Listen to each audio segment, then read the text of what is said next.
amuñu woon doole amuñu woon xaalal amuñu woon arme amuñu woon dara mais dañoo amoon détermination ils étaient prêts à affronter n'importe qui. nañu fal ki nga xam ni buñ koy fal nañu nekk moom ba pare. non bàyyi ma gérer sama life maa ngi ak sama liggéey maa ngi ak sama famille donc c'est bon la reste je m'en fous. yaa ñàkk xel yaa ñàkk xalaat yaa gàtt xalaat. du benn parti politique du benn leader politique moo mën a génn Sénégal situation bon la preuve ñoom ñëpp xam nañ ko. nañu xool suñu mbokk dëkkandoo africain yi qu'est-ce qui s'est passé ñoom ñëpp amoon nañ leader te fu mujjee bi leader bi dee ñu rey ko après réew mi dafa dem dellu ci guuta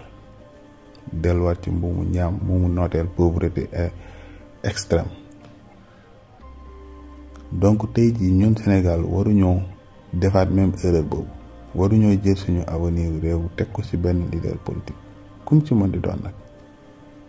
kum ci mën di doon ñun ñëpp xam nañ ni Sénégal depuis bi ñu amee indépendance ba léegi y a pas mal de leaders politiques yu fi am ñoo xam ni amoon nañ ay engagement yu noble yu clair yoo xam ne ku leen jàppaloon jox leen réew mi soxaliku réew mi naat réew mi développé nekk un pays émergent ou bien un pays développé mais fu mu mujjee ñii sàkkal nañ leen pexe. ñii diaboliser nañ leen ba kenn gëmootu leen kenn wóolootu leen ñii boot nañ leen jigéen ñii jënd nañ leen ak alal ñii faat nañ leen. c'est toujours comme ça parce que dañuy jël un combat teg ko ci benn leader politique alors que combat bi dafa war a nekk patriotisme parce que man mënuma gëm ne nit ku bëgg réewam dina sàcc alalu réewam denc ko ci ay banque wala yóbbu ko bitim réew wala rënk ko ci këram ça c'est pas du patriotisme kooku mënuma gëmloo ni dafa bëgg réewam c'est pas possible mënul nekk nit ku bëgg réewam mënul jóg ne dafa am lu ko naqari mu baare tali bi tere nit ñi liggéey c'est pas possible nit ku bëgg réew mënul def loolu nit ku bëgg réew mënul jóg am lu ko naqari mu taal bûche boo xam ne sénégalais yépp a ko bokk nit ku bëgg réewam mënul nekk jël ay faux billets ay centaines de milliards ci ay faux billets wala muy yëngatu ci ay faux billets wala drogue loo xam ne ñëpp xam nañ ne day tàddeel économie réew nit ku bëgg réew mënul nekk ci loolu. donc ñun ñëpp d'abord ñun ñëpp muy mag muy ndaw muy góor muy jigéen ñun ñëpp on est tous coupables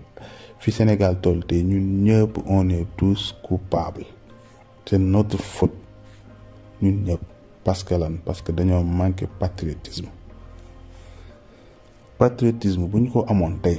un directeur général ci entreprise bu mu mën di doon tey bu fekkente ni décret moo ko fal même le président bu ko bëggee defloo ay mbuxum dafa war a refuser catégorique et à la minute qui suit dafa war a présenter démission sur la table du président bu wan ko ni li nga may defloo du ma ko def yaa ma fal mais nag askan bi ñoo la fi fal ñun ñëpp askan bi la ñuy liggéey te patriotisme boobu moo war a tax waa jooju directeur général boobu di démissionner mu leer ko ni keneen kii ñëw tamit il va faire la même chose bu fekkente ni le président continue à lui demander des choses yoo xam ni c'est indécent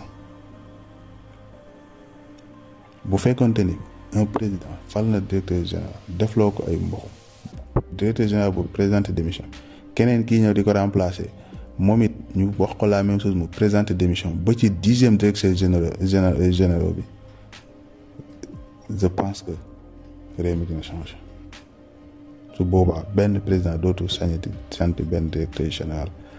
ci loo xam ni luy tardé suñu réew la ñun tamit patriotisme moo war a tax ñu yar suñu bopp ci alal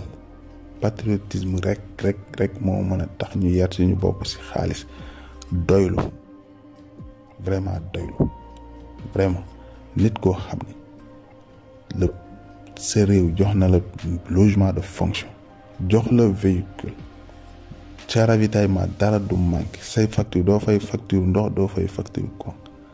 doo fay facture téléphonique vraiment nga am sa oto bu mucc ay foo bëgg a dem sa carburant du manqué da ngay taxaw station bu la neex nga présenter sa carte carburant nga sol sa oto ba mu fees jox la salaire boo xam leer na la ni leer yàlla yaa ngi dégg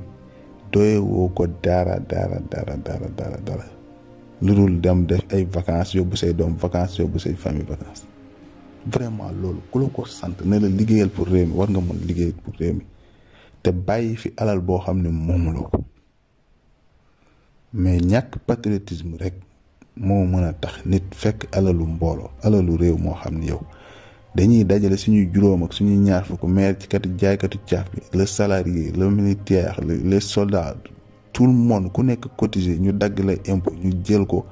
jël ci impôt boobu fay la ci salaire nga xeeb loolu ñu fay la ci logement fay la ci carte carburant yore la say facture tout mettre le dans de très bonnes conditions ne la liggéeyal pour réew mi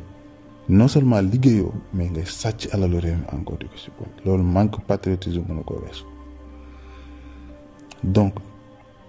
ñun peuple sénégalais ñoo war a jóg jël suñu avenir en main te xam ni suñu réew mi du leader politique moo koy fi jëli ci li mu nekk c'est pas possible du parti politique ñun waratuñu gëm parti politique te aujourd'hui si je prends l'exemple de Ousmane Sonko tey tout le monde dit patriote tout le monde dit Pastef mais Pastef bi ñuy wax yëpp c'est à cause de Ousmane Sonko tey si Ousmane Sonko génnoon Pastef nu Pastef di mel tey c'est ça la vraie question te ñun tamit bu fekkente ni li ñuy wax dëgg la si ñun yaa ngi dégg Pastef war na am plusieurs Ousmane Sonko wala tout Pastef dafa war a nekk Ousmane Sonko képp koo laal ci Pastef rek da nga war a daj Ousmane Sonko loolu mooy tax ñu xam ne tey même bu fi Ousmane Sonko newul y aura des millions de Ousmane Sonko qui seront là li ma bëgg wax foofu mooy le parti Pastef là ne doit pas exister au Sénégal. Il ne doit pas avoir d'autre couleur que la couleur du drapeau vert, jaune, rouge. waruñu amaat beneen couleur marron beige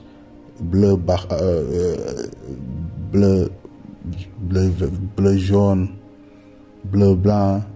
vert rouge waratuñoo amati beneen couleur bu vert jaune rouge ñun ñëpp foofu la ñu war a gis parti politique waratul exister waratul am ñun ci suñu bopp ñoo war a jóg ci suñu xol d'abord kenn ku tëdd sa kër xam ni kat il est temps que ñu changer suñu réew ñu changer suñu comportement changer suñu mentalité changer notre manière de réfléchir te ñu wàññi débat yi dans les télévisions de gauche à droite. Comment se fait-il yow déjà chaque semaine nga bëgg a débattre sur des thèmes politiques chaque semaine tu parles des heures sur des thèmes politiques tu invites des milliers de personnes ñëpp même chose la ñu wax ils font que la répétition li ñu waxoon semaine passée moom la ñuy waxaat dans tous les télévisions dans tous les télé boo taal débat politique rek ngay dégg au Sénégal te dara lu concret defuñu ko pratique zéro on théorise beaucoup on parle beaucoup au Sénégal on ne fait que parler on n'a rien fait liggéeyuñ dara parce que la manque de patriotisme patriotisme mu ngi commencer d'abord qui ne nettoie pas ne doit pas salir. Comment un patriote mën a dox ci mbedd jënd gerte sànni lekk ko sànni xolli di ci mbedd mu leer ko ni beneen nit mooy ñëw bale ko comment est-ce possible ça noo mënee naane sa sachet ndox sànni ko ci mbedd mi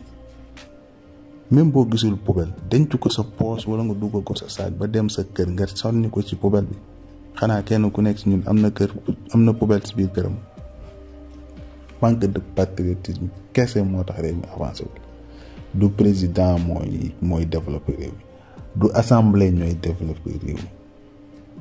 comment un député peut dire que man député man maay député diw nit naka la mënee wàcc aussi bas que ça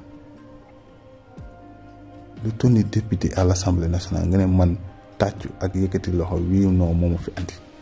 diw moom laa fi nekkal naka la nit mënee génne baat boobu man maay bàyyi faalu diw c'est-à-dire que lu mu ma diw wax loolu laay def askan bi taxuñu maa jóg te askan bi ñoo lay fay salaire que tu le veux ou pas que tu le comprends ou pas askan bi ñoo lay fay maire jaay ko tu caaf bi li muy jënd ci gerte gi impôt bi ñu koy dagg ci lañ lay fay sa salaire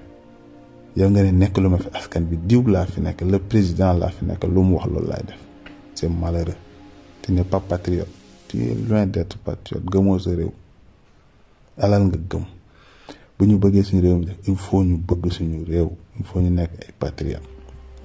tey ma dellusiwaat encore si tey ñu bëri yaakaar nañ jeunes yu bëri yaakaar nañ Ousmane Sonko bu nekkee président réew mi dina changer. Moi je dis non et je dis non Ousmane Sonko mënul changer Sénégal, c'est pas possible. C'est impossible. Un leader, une seule personne ne peut pas changer notre pays actuellement. Je m'explique. Tey Ousmane Sonko li muy gëm yëpp tey lim ñu gëmloo ni il va changer le système là qui va le changer c'est pas Ousmane Sonko mooy nekk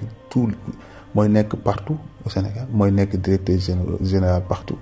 mooy nekk un mécanicien partout mooy nekk un électricien partout mooy nekk un ingénieur partout mooy nekk juge partout c'est pas possible. C'est pas Ousmane Sonko moom mooy nekk chef de famille partout. Il faut ñun kenn ku nekk si ñun bu fekkente ne li Ousmane Sonko di woote dëgg la ci yow li muy wax ni dañuy changer système dëgg la ci yow yaay njëkk a nekk Ousmane Sonko ba pare yow. Toi-même tu dois être Ousmane Sonko. Ta femme doit être Ousmane Sonko. Ta mère doit être Ousmane Sonko. Ton fils doit être Ousmane Sonko. Sa famille d'abord dafa war a nekk Ousmane Sonko avant même Ousmane Sonko di nekk président. Bu boobaa Ousmane Sonko bu nekkee président il y aura 17 millions de Ousmane Sonko. Donc le pays va changer. Effectivement, le pays va changer. Mais si seulement Ousmane Sonko sera là comme président, rien va changer. Ligne d'Alan depuis 1960, il y aura plusieurs alternances, dara, rien du tout. Mais dara du dem, on va nulle part. Parce que nous gamuñu ni ñun réew mi war na mun développer. Beneen bi mooy l'aspect politique, il faut ñu comprendre. Tey ñun ñëpp xam nañ soit Ousmane Sonko lenn mooy bu fekkee day bokk élection c'est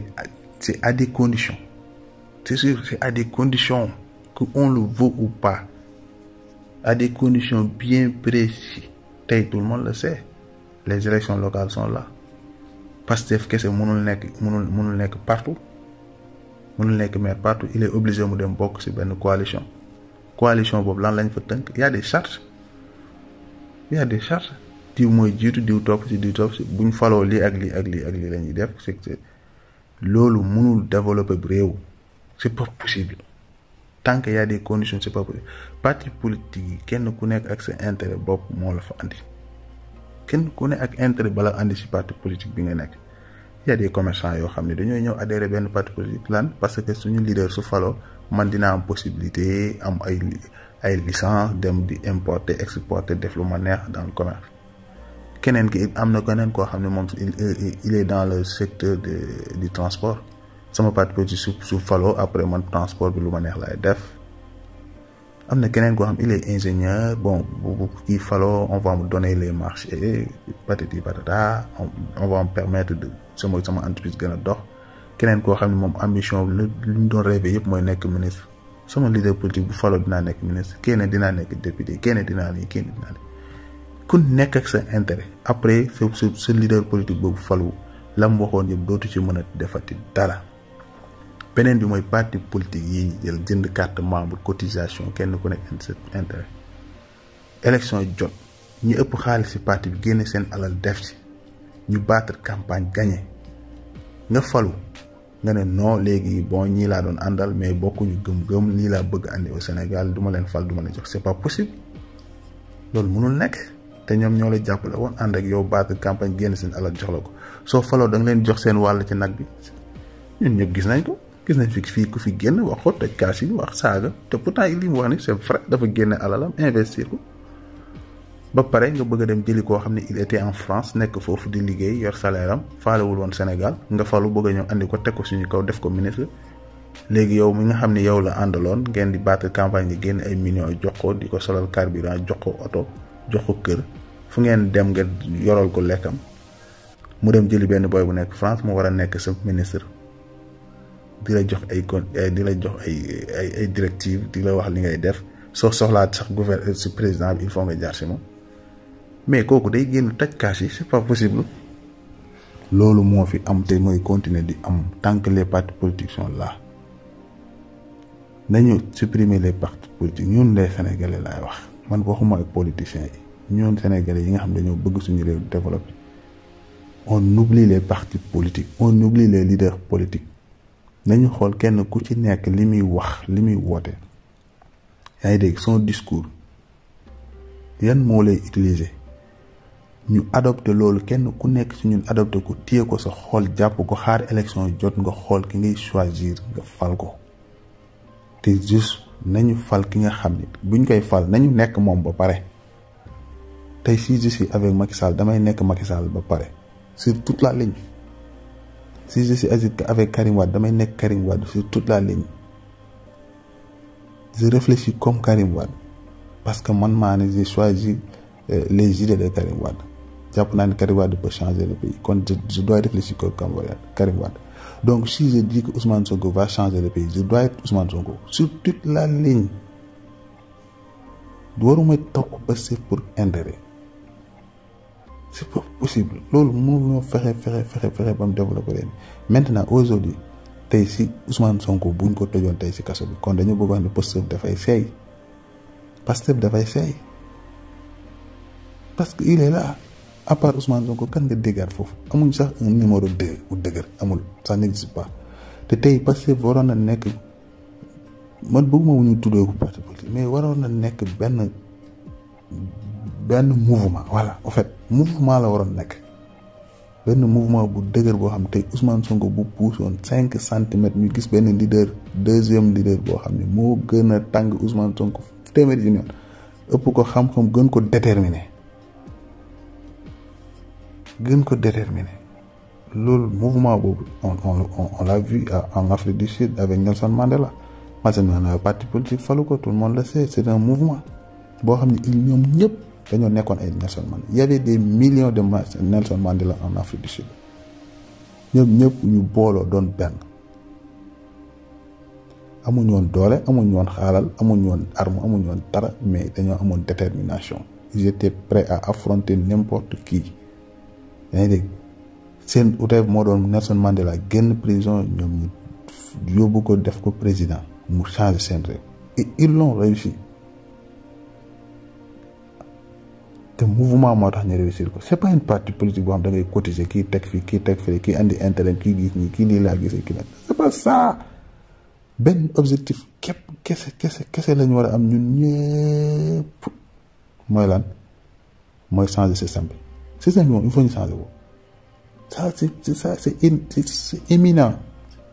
mënul ñàkk il faut ñu changer système bi c'est éminent mais loolu day fekk ñun ñëpp ñu nekk benn ñëpp ñu bekk même objectif amul intérêt amul kii président que Ousmane Sonko nekk président wala Diomaye Sène wala n'importe qui ça je m'en fous moi kan mooy nekk président qui sera à la tête je ne sais pas moi lijjanti ma loolu xam nga lan lay lijjanti mooy système bi ñu changer ko mooy lan kenn ku nekk si ñun na nga nekk yow mi yaay changer système bi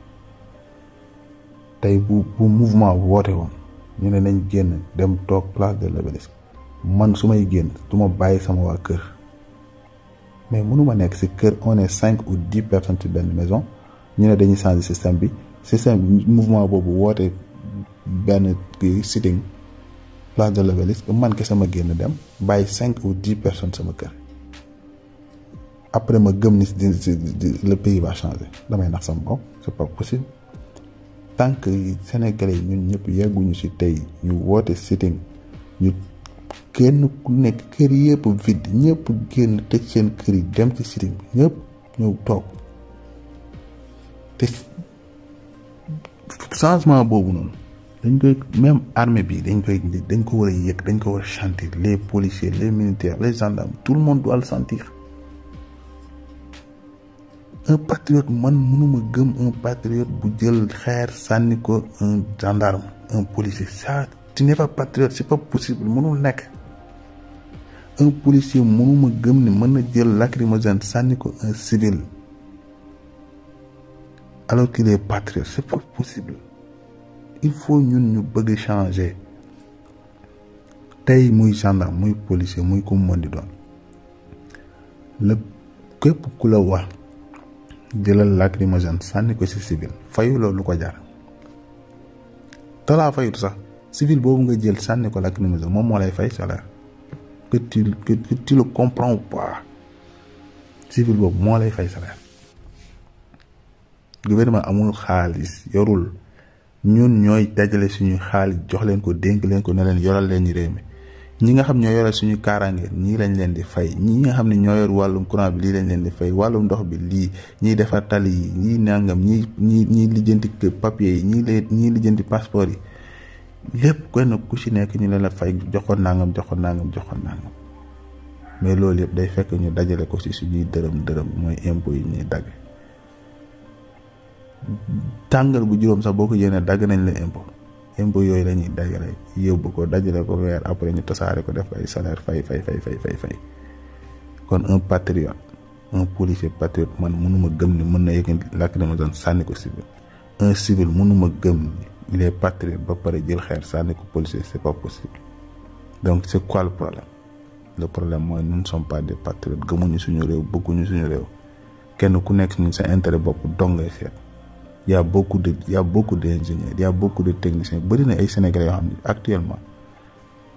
avant ñuy am liggéey ñoo nekk dàqoon a kaas ñëpp réew mi dox nangam bañ amee salaire ñu di commencé liggéey yor seen famille pare nañ ci kenn déggatu leen ñu wax ñu ne non bàyyi ma gérer sama life maa ngi ak sama liggéey maa ngi ak sama famille donc c'est bon le reste je m'en fous. yow yaa ñàkk xel yow yaa ñàkk xalaat yaa gàtt xalaat. sa mbokk sénégalais bi nekk ci au fond de Fongolimbi yow qu'est-ce que tu penses de lui? Tant qu'on continue à réfléchir ainsi on n'ira nulle part duñ dem fenn te l'avenir du Sénégal du Ousmane Sonko lañ koy teg du ci loxo benn nit lañ koy teg. Ça doit être un mouvement déterminé ñun ñëpp ñu bokk benn objectif mooy changer le système point barre. Point. Du parti politique du leader politique. Regardez xool leen man su ma leen gisee nii actuellement ñuy waxi liste ay waxi liste électorale ay waxi xawma du comprendre instant ñu ngi nekk ci télé di tamante dëmm comme c'est pas possible. mu leen lii dalee leen ñi dafa réew mi taxaw leen jóg bu leen réew mi taxaw na jóg duñ nekk di xëccoo ko ngiiroo ko ŋaayoo comme ça sur des détails ci ay liste maa war a jiitu waruma jiitu man lañ waroon jox man lañ waroon lii man lañ waroon lale da ngeen di sóob réew mi taxu leen jóg seen intérêt bopp dong leen fi bàyyi ñun askan bi nag ñun nga xam bokkuñu ci benn parti suñuy gis-gis lañuy am xool kan lañ yaakaar ni moom moo war a soxla ñun ñoo war a changer suñu mentalité xool naka la ñuy xalaatee xool naka la ñuy réfléchir xam li ñu xam téye ko suñu xool xaar élection jot ñu xool kan moo ñu doy ñu votel ko te kooku ñuy votel bu ñu yaakaar ne moom mooy changer réew mi ñun ñooy changer réew mi loolu laa bëgg ñu def suñu bopp. c'est que mbooloo muy ànd faaw am ko jiitu loolu kese la amul leneen faaw am ko jiitu ñeneen ñi topp si mais changement bi ñun ñoo koy def. Il faut ñun ñu bëgg changer il faut ñu bëgg suñu réew il faut ñu respecter suñu bopp ñun mënuñoo toog fii respecté wuñ suñu bopp bëgg ay politiciens jóge ci àll ba ñëw di ñu respecter c'est pas possible man soo amee sañ-sañu ñëw ba sama biir kër jàkkaarloo ma les yeux dans les yeux nga ne ma sa kër gi dinaa la ko defal mu leer ma ne ay nax la ba pare man ma gëm la mais man la neex maa ñàkk fayda ubbi la sama bunt kër nga ñëw di ma nax il faut ñu respecter suñu bopp bu ñu respecté suñu bopp politicien duñ ñu mës a respecté encore une fois benn politicien mënul développer réew mi fii personne du Ousmane Sonko du Macky Sall du personne fii kenn ñun population Sénégal ñun 17 millions Sénégalais kenn ku ci nekk yaa war a nekk le changement d'abord toi-même tu dois être le changement d'abord tu dois vouloir le changement, tu dois œuvrer pour le changement personnellement. Et ça dara mënuñu ko may lu dul patriotisme bëgg suñu réew fonk suñu réew